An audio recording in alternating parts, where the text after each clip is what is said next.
Welcome to the Shock Your Potential podcast with your host, Michael Sherlock. We all have potential, but sometimes we need inspiration to get us to our peak performance. Whether you are starting out in your career, ready to move up the corporate ladder, or taking the leap into entrepreneurship, Michael's guests provide powerful tools and resources to shock your potential. Shock Your Potential is a global professional development training company committed to your unique journey. Learn more about us today at shockyourpotential.com. Listen in to today's expert.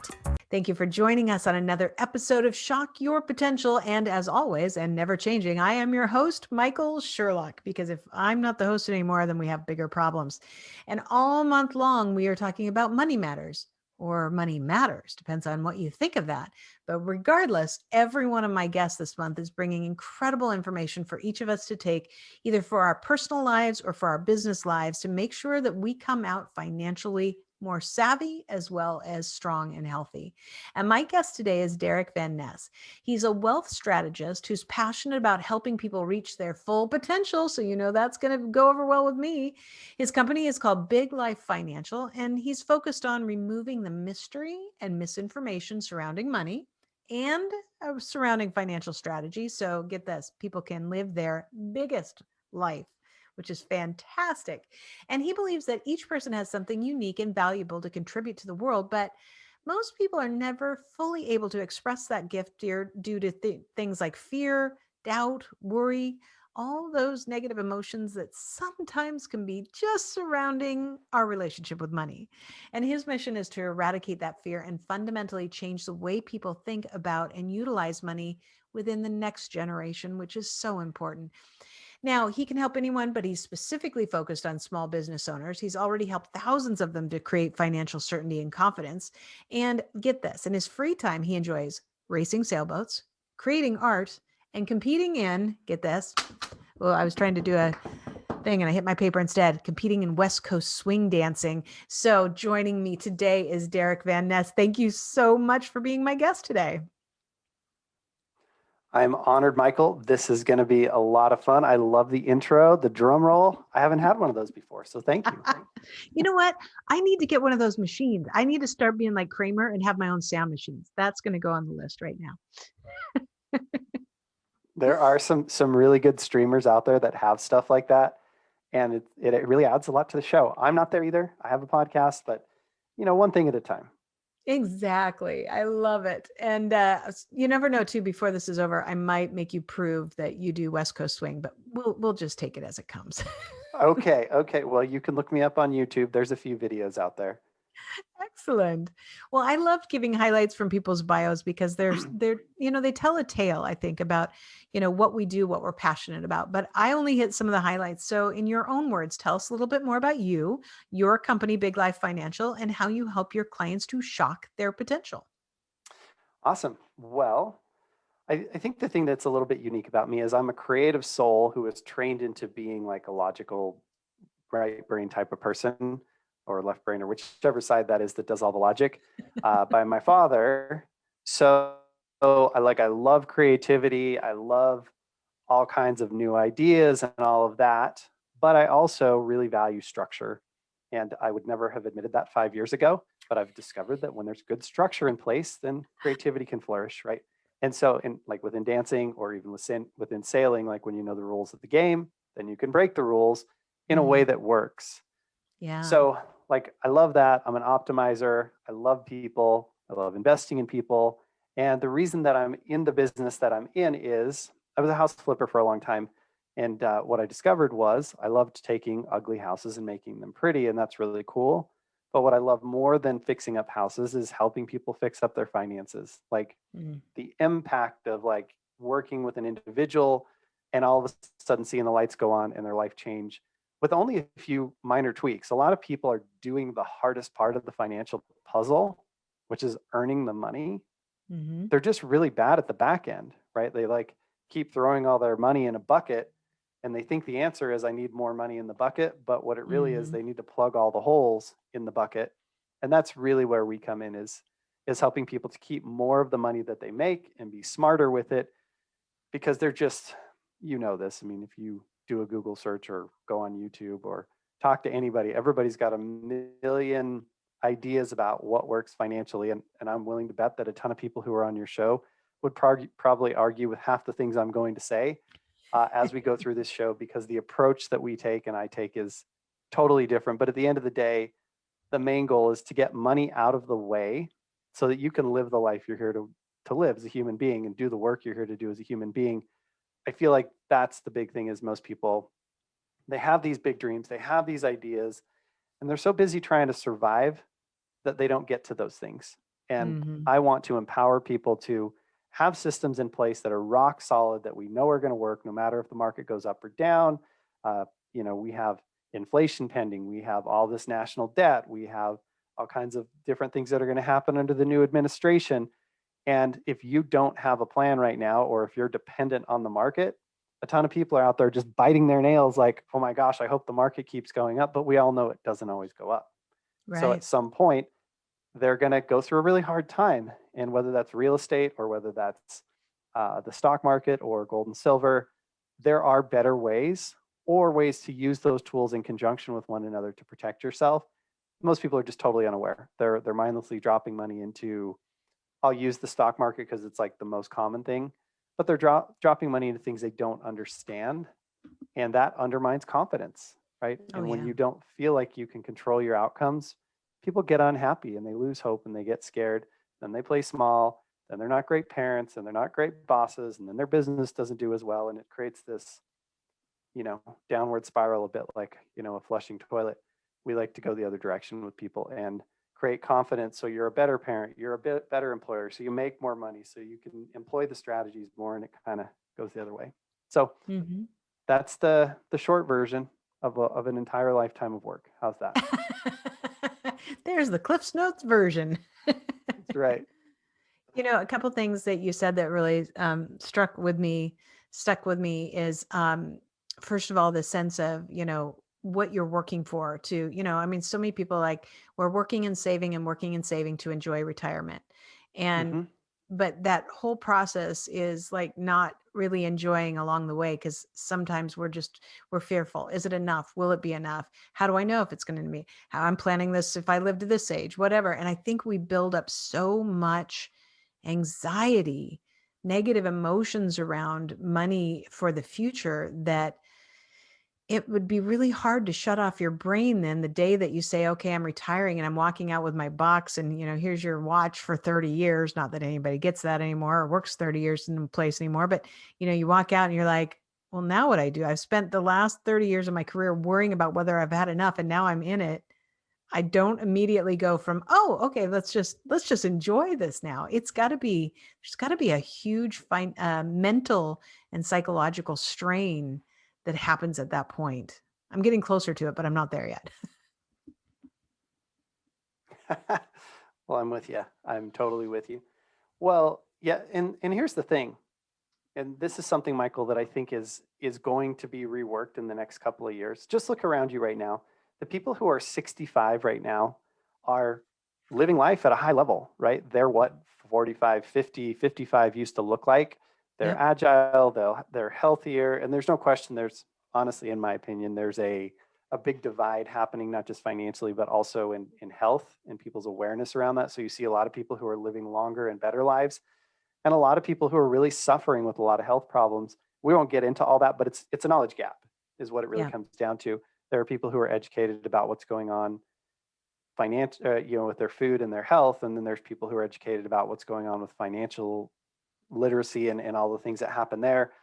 Long story short, I think what's going to be reworked around finances is this idea of retirement. Retirement came about in the 20s when life expectancy was 63.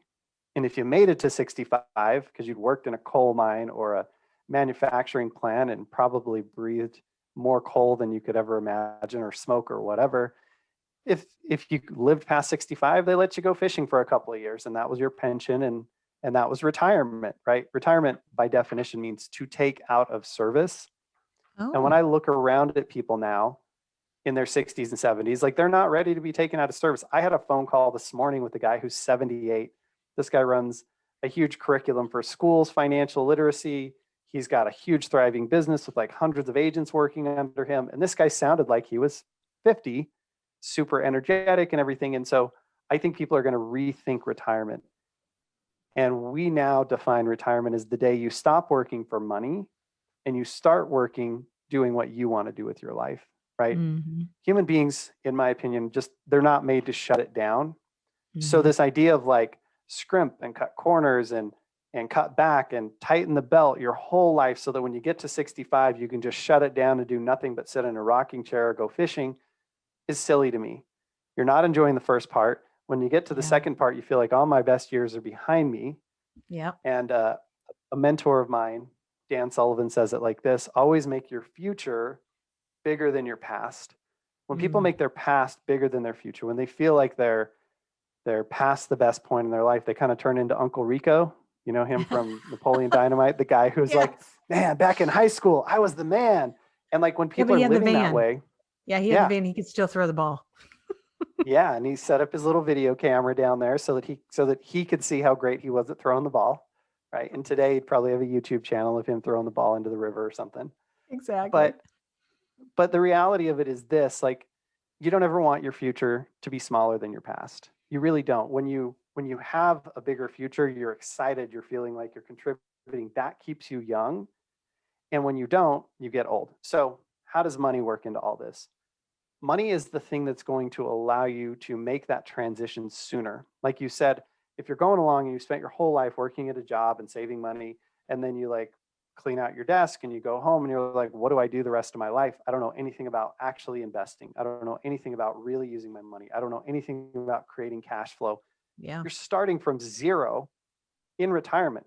Here's the problem: if you screw it up in retirement, you don't have any time to make it back, right? So we need to start helping people realize that, yes, you want to build assets, but you also really want to turn those into streams of cash flow earlier in your life. One, to facilitate life now. Two, so that you've got a skill set of creating cash flow when you get to retirement, right? If you know how to do that, then you have a ton more confidence. You can align those streams of cash flow that you want to create with things that you actually want to pay attention to in your life. Nobody wants to be, I mean, maybe someone does, but most people don't want to be chained to their TV watching CNBC or Squawk Box or whatever to see how the stock market's up or down today and whether you can be happy or sad or whether you can get your coffee or not. Like, Yeah. that's just a terrible way to live. So I believe all that is an antiquated way of approaching things. It worked when people only lived at age 68. To think that you're going to shut it down at age 65, and if you're healthy at age 65, the chances of you getting into your 90s is quite good. Right now, it's like in the 70s, 80%. You're just going to shut it down for 25 years and live off that, like, and not do anything. That's just not super rewarding. I mean, I know we see the pharmaceutical commercials where people are walking on the beach with their grandchildren, swinging off their hands, and that happens, and that's great. Yep. What about the other 23 hours of the day, right? Exactly. Like, so people really, in my opinion, they need purpose. They need to move forward. So we want to help people kind of erase that whole idea of like, I'm going to contribute and give of myself to a certain point, and then I'm just going to be a consumer the rest of my life, and really start saying, how do I build my career in a way that I build skill sets that I want to have, that I'm going to be able to can take with me beyond my job, so that whether that's part-time work, whether that's charity, whether that's becoming some sort of investor, putting money into things that you know about, care about, control, and believe in, and being able to build a life that you want. And oh yeah, you make some money while you're doing all of that, as opposed to, I work for money, don't really get to enjoy my life. Then when I get to old age, I just hope I don't run out of money, so I spend the least possible, and I just kind of wither into non-existence. I don't know if you can tell, I'm kind of passionate about that whole thing. No, I get it. And, I as you're haven't talking, given you any tools, but I feel like that whole mindset right now is all screwed up. yeah. And as you're talking, it reminded me of, I think you said it earlier, it's kind of like this knowledge gap. And it made me think about, my very first job where I contributed to a 401k. And so, they get you set up and you decide how much you're going to contribute. And I knew at that time what my employer matched, and I knew I needed to match that. And I don't think I could in the beginning because I didn't think, I needed that money to pay rent but it got up there. But I remember thinking, I have no idea what this is. It's just this place that takes some of my money from my paycheck. And Mm-hmm. nobody ever said, do you want to talk about which things we invest in or whatever? And they might have, and I just said, I don't know, put it wherever. But as I Mm-hmm. went through different jobs and I had different 401k plans, there was only really one company where, that we had somebody that said, let's talk about where your money is and what this is in and what, choices you want to make and what choices you have and what choices you don't. And I was so intimidated by it by that time that, Mm-hmm. I mean, I just went to my, my husband at the time and just said, here, you pick them. I have no idea.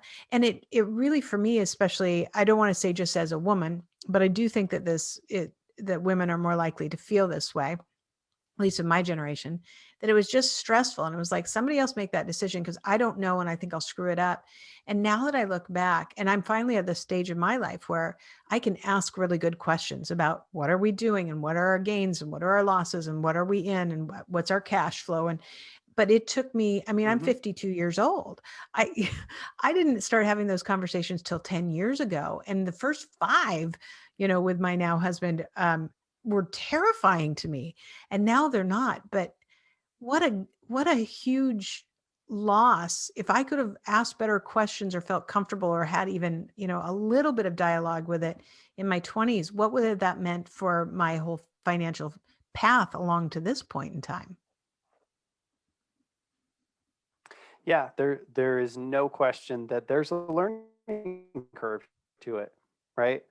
And there are a lot of things that are easier to understand and a bunch of things that are hard to understand. And so, honestly, with my clients, I'm going to just kind of take you through a couple, like the real simple stages we take them through.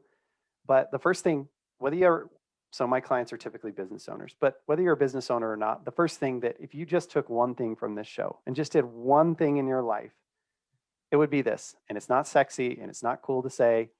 It's create systematic savings. The one Mhm. thing that 401ks and IRAs do, and I don't love them for business owners because I think Mhm. separating a business owner from their money sucks, right? Mhm. It deprives them of so much opportunity to grow their business and do what they're really good at, put their human potential to work. So I feel like those aren't a great tool, but they're better than nothing. But systematic Mhm. savings. So set up an automatic sweep in your savings account, or if you're a business owner and money comes in and ebbs and flows, go in at the end of the week every week and transfer a certain amount into savings. But you need a system for it so that on autopilot, money gets saved. Savings is the gateway drug to investing, right? Mhm. Once you save, you actually have money, you can go do something with it. You can get money working for you, which is really cool. So then you kind of decide where you want to do that. And like you said, a lot of people are investing in things they don't understand. So my 3 cardinal rules, and I mentioned this earlier, are invest in things you know about, because when you know about stuff, you make better decisions, right? Right. Instead of just in the dark in a vacuum. Things you care about. This is part of building a life that you actually want to participate in and pay attention to. Because when you put money into stuff, you have to pay attention to it. If you don't, I promise you will lose at some point, Yeah. right? So put money into things you believe in. And there's this whole concept, and I won't go super deep into it, of like voting with your dollars. Things you Mhm. put money into get to grow and flourish and continue to exist. And things you don't will wither and die and go the other direction, right? If enough people don't put their dollars in there. So things you know about, things you care about. And the last thing is things you have some degree of control over. Mm. Because when you have the ability to impact your outcomes, not only do you get better outcomes, but you feel better about your life. Like if you have a crappy job right now and you know that I can work my way out of it, I can get a better job, I can improve my skills, I can get promoted, like you can kind of deal with that crappy job because there's room for improvement, you can impact it. If you have a crappy job and there's nothing you can do about it, that is the definition of hopeless, right? Yeah. So same thing with your investments. If you have investments that you can use your skill sets and impact to get a better outcome, you've got hope, even if it's not perfect right away. Whereas if it's not something you have any control over, like for most people, when the stock market crashes, there's a ton of people losing all this sleep because what are your choices?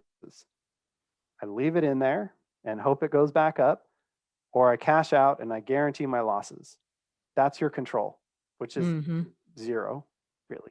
right? And so we like to help people avoid all that. I teach something we call it the money maximization model. And we teach people how to use a specifically designed life insurance policy. I know that sounds a little crazy because when people think Mm-hmm. of life insurance, they think of the death benefit. We actually Mm-hmm. emphasize the living benefits of certain types of life insurance policies. And we teach people how to stack cash in those, and it becomes a kind of like a high interest savings vehicle. Mm-hmm. What's really cool about it for business owners is your money's in there and it's growing with a guaranteed rate plus a dividend on top of that. So you never go negative. Um, you get tax advantages and the money's available for your business. Mm-hmm. See, business owners have this dilemma. Do I want to grow my money or do I want to have access to it? What do I Right. do? How do I balance that? With this model, you get to put your money and store it in a place, kind of like your savings account that gets a really high interest rate, tax advantages, and if you need it, you can still use it for your business. It's inside of life insurance, so it's not technically a savings account, but it's a Mm-hmm. savings vehicle. Um, and then we teach people how to turn that into their own banking system. What people don't realize is there's a ton of inefficiency when you go out and you buy a house, you buy a car, you buy new equipment. All that interest you're paying to financial institutions, this system helps you to recapture all that interest, put it back into a savings account for you, where you're going to get a high rate of return on it, or what I consider to be a really high rate of return for zero risk, um, and grow your money. Mm-hmm. So it creates this compounding effect over time that really, really matters. And the main thing is you've got guarantees in place and you've got the flexibility. You can pull your cash out at any time and go do other things with it. We just love that as like a first foundational step. And then beyond that, helping people to learn how to invest in things they know about, care about, and control. So that could be things like if you like real estate, and I think real estate's a tremendous vehicle, first thing would be like get educated in real estate. Don't just buy a house. Spend a couple $1,000, learn some things, figure out how to buy the right house, how to manage it properly. Like, Yep. holy cow, personal responsibility. Do that, and then and if you like real estate, you'll pay attention. If Yeah. you don't like real estate, don't learn about it. Right? Do something else. I have a lot of dentists who do loans for other dentists, nice rate of return. But if that practice starts to go bad, they can step in. They can help the new dentist. They can take over the practice. They can buy the practice. They expertise in that area, right? They can make a nice rate of return, usually in the form of some sort of revenue sharing or partnership with the new dentist until the new dentist can buy them out. They're bringing more dentists into the world. They're getting the personal satisfaction of mentoring them. So like, this is something they probably already wanted to do, but now they can make money at it, right? Or they'll Wow. bring dental labs. They'll get a back room and they'll manufacture their own crowns and do all Yep. that kind of stuff. And it's something they care about, something they know about, something they can control. They can get a high rate of return while keeping risk low. So these kind Yep. of investments to me are like no-brainers relative to handing your money off to some guy who you don't even know to invest in something you don't even understand, and you hope that's going to work. Right. And we all know that hope is not a strategy. No, it's not. I mean, it's a powerful tool when you're in a bad place, but it is not a strategy for success and thriving.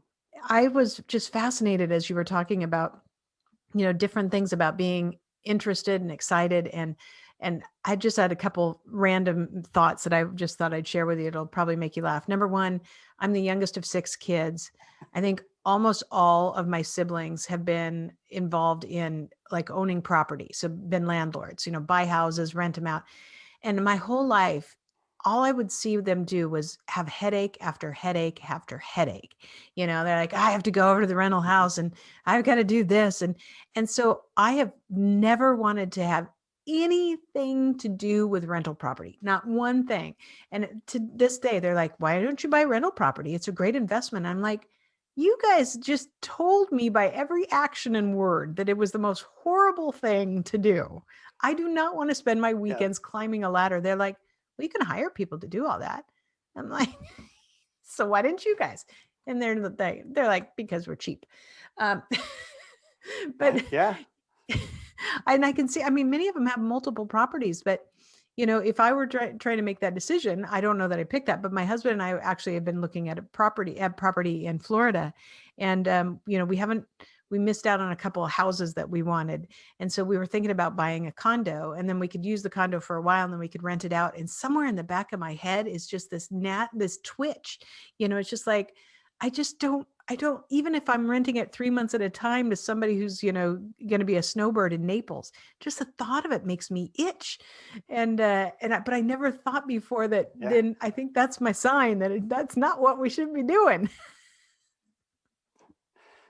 That's really it. Like one of the things that like an equation that goes off in my mind is if more money equals a lower quality of life, that's not a trade I want to make, because the whole Mhm. point of money is the quality of life, right? So money's Mhm. just a means to an end.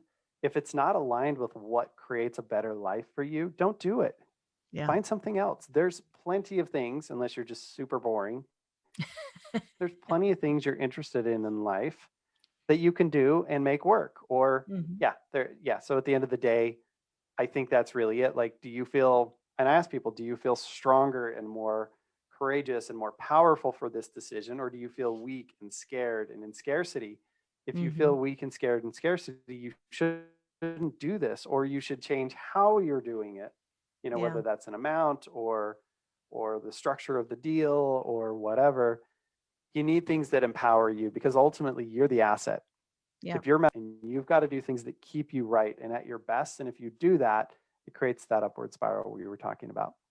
Well, and it's interesting too, your example with dentists, funding other dentists. I never even thought of that, but that's brilliant. I mean, you're right. You have the perfect opportunity there to be in a business you know and love, support another person who's, trying to make it. They're fresh out of dental school, and either they make it and your investment's good, or they don't make it and you know how to take it over. So, you've got a built-in system. And it's interesting because about 2 months ago, I got an email out of the blue from someone who represents basically, I don't know if it's like angel investors or whatever, but somebody who is Hmm. looking to buy some additional training companies. And that's, how I promote what I do is, we are a global leadership and sales training organization. And it was really fascinating because they're like, now this is what they'll pay EBITDA, or this is kind of the starting. Would you like to have a meeting with these people? And I thought it was really interesting. Number one, because it was way out of the blue. But I said, thank you very much. It's not, keep me in mind. You never know what may happen, but I don't want to have an outside investor. This is my baby. I don't want anybody else telling me what to do with that. But as you were Sure. telling the story, I Sure. was like, oh, well, that makes sense, because then they must have been, because I'm like, well, who wants to buy a training company? Well, probably somebody else who has a training company and knows that the value of my business is in my client list and, in my database. So there you go. Hmm. But I'd never thought of it before. Yeah, they're just buying income streams, and Mhm. ideally income streams where they have some level of expertise or knowledge or passion, right? But that's how a lot of people do it, is they just go around and find companies that they believe in and that they're passionate about, and they get an owner stake in those, right? They come in and Mhm. buy them out or whatever. So yeah, and you can do that too, and you don't need obscene amounts of money, especially if you're doing the systematic savings I talked about. Like over Mhm. time, that really adds up, and especially if you're saving into a place like, it works in the stock market to some extent, as long as your timing's right, or inside of life insurance or whatever vehicle, as long as it's always going up, you're going to get to a point where you got these big chunks of money. And when big chunks of money come along, you're like, okay, now I can do stuff with these. And it doesn't really Right. take that long. So yeah, that happens all the time. I love it. I know we've already hit several tips, but are there any other tips that you have for our listeners and viewers to, really take control over their financial destiny? Yes. And we haven't even touched on this, but it's super important, and it will blow your doors off if you actually do this. I'm ready. Tax Bring it. strategy. I know it's the Okay. most boring thing of all time, but do you realize, Oh, especially if you have kids, you might not believe this, but it's true. Taxes are the single biggest cost in your life. If absolutely. I you're have make no doubt about that at all. Yeah, so imagine if we could actually save some of those tax dollars with like this much effort, right? A little bit of documentation, a little bit of forethought and strategy, and all of a sudden you get to keep an extra 5, 10, $50,000 a year. So on the low end, there are some simple tips you can do. Um, Some called cost segregation. right? And cost segregation is just a type of accelerated depreciation. And if people want to know more about that, we can help them with it. But it's fairly well known, but I would say 50% of CPAs don't even mention it. I don't know why. Second, if you're paying yourself out of your business and you're paying yourself all salary, you probably shouldn't be doing that. You should be taking some of your income as dividends, because dividends can count as passive income and you don't pay self-employment tax. So that saves you 7.5% on that portion of your income. And there's a way to balance all that, and your CPA will know how to do that. Third thing is, if you have kids, did you know you can actually pay your kids to work in your business up to $12,000 a year tax-free? Now, the question that always comes up is, my kid's 2 years old, like, how do I pay them? And it's real simple. Start using them in your marketing. Put them on your website, use them in your social media when you're doing your videos, bring the kids in and have them talk to the camera. You just maximize the heck out of their cuteness, and then you can pay them for their likeness. And that's how small little people have a lot of value, because you're a family brand. You're sharing who you are, what you believe in, right? So it's part of a brand, just like you would pay a model or you would pay a spokesperson. Your kids can be part of that. And the fourth one I'll go over here real quick is, if you own a primary residence, there's something called the Augusta rule. And what the Augusta rule allows you to do is rent out your primary home up to 14 days a year, income tax free. Once again, and I'll tell you one more detail on that, but I want to throw my disclaimer out. I'm not a CPA. I don't know if this applies to you. Talk to your tax professional to make sure it's the right choice for you, but these are some things to ask them about. And if your CPA is not suggesting any of this, you might want to interview new CPAs. Long story short, with the Augusta rule, most people don't want to rent their house out to some strangers. You can rent it to your business. If you do retreats, if you do holiday parties, if you meet with clients, if you do one days, if you do any of that kind of stuff, where you would have to normally go rent a hotel space or an event center or something, you can rent out your home. Let's say you're renting out 1,000 square feet in your home. You're going to use your living room and your kitchen and bathrooms and maybe a living room or another room or something. Then you can say, how much would it cost me to rent a room for the day or for 2 days or for 3 days at a hotel for 1,000 square feet in a comparable location? And you can charge yourself that rate. Let's say you can charge yourself $1,000 a day. That's $14,000 a year that you can get into your personal pocket without having to pay income taxes on it. So that'll save you, depending on your tax bracket, $2,000, $3,000, $4,000, or $5,000, right? So you can stack all that up on the low end, and then I won't go into super detail, but on the high end, once you're making $400,000 or $500,000 plus, you're in those top tax brackets. There are actually a bunch of tax advantaged investments that you can put money into, where you not only get the ROI of the investment, but you actually get tax breaks, significant tax breaks. Like in many cases, you get to write off 75 to 100% of the money you put into that investment, you will not pay taxes on. This is massive, because if you're already going to pay 37% on that in taxes, that's kind of like, it's technically tax savings, but it's kind of like a 37% guaranteed rate of return, in addition to the returns you get on the money. People get excited when they get 10% in the stock market. Imagine if you can use tax strategies to supercharge your results every single year. So those are just a couple of things. The last thing I'll throw out there is research and development credits. Anybody who's in medical, manufacturing, engineering, computer science, like coding and software, any of those industries, construction kind of falls under the engineering. Chances are huge that you're missing on big dollars that you can get back. Like our typical dentist that we do a 3-year look back, they're getting between $45,000 and $75,000 back in just cash from the bottom line. I've had dental clinics get back over $200,000 on a 3-year look back. This is just money people are leaving on the table every single year. So if you're in any of those industries, you need to look at research and development credits. Nobody knows about it because it really just got formalized for small businesses in 2015.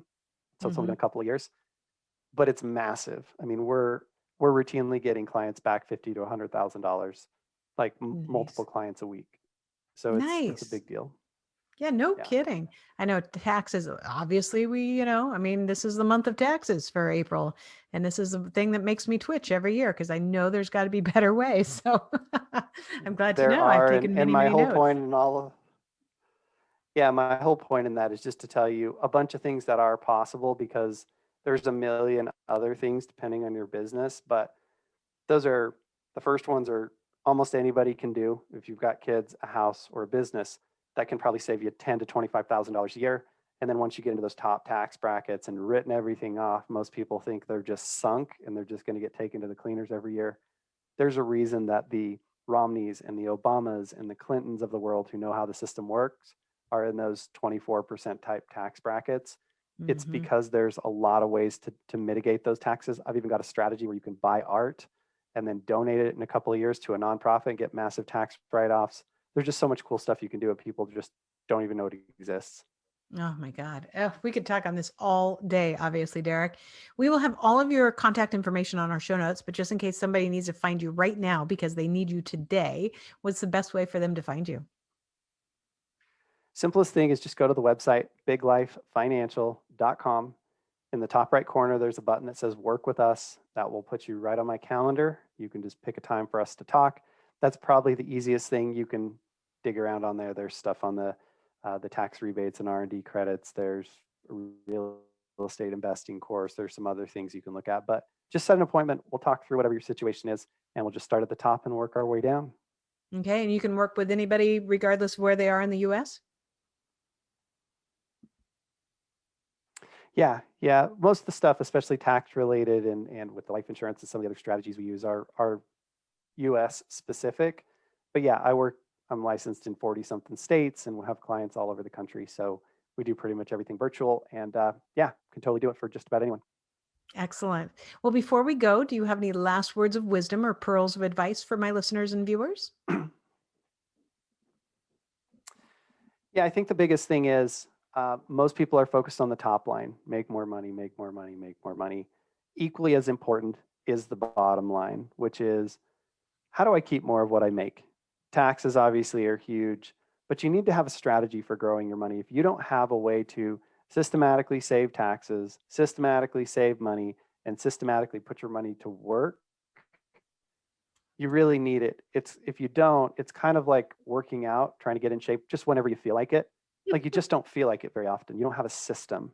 But when you work with a trainer or when you have a class schedule or you have some sort of structure where you show up every day, eventually you get in really great shape. That's what happens financially. You need a system. And if you don't have one, you're trying to haphazard it and sort of just doing it brain off. It's really worth it because the people who do it build wealth and the people who don't. It doesn't happen by accident. Absolutely. Derick, thank you so much. Great advice today. It has been an absolute pleasure having you on our podcast. Loved it. Thank you for having me, Michael. Thank you for joining us on another episode of the Shock Your Potential podcast. Learn more about us today at shockyourpotential.com, including details on Michael's 2 best-selling books. Tell me more, how to ask the right questions and get the most out of your employees, and sales mixology, why the most potent sales and customer experiences follow a recipe for success. And as always, don't forget to subscribe, rate, and like us today.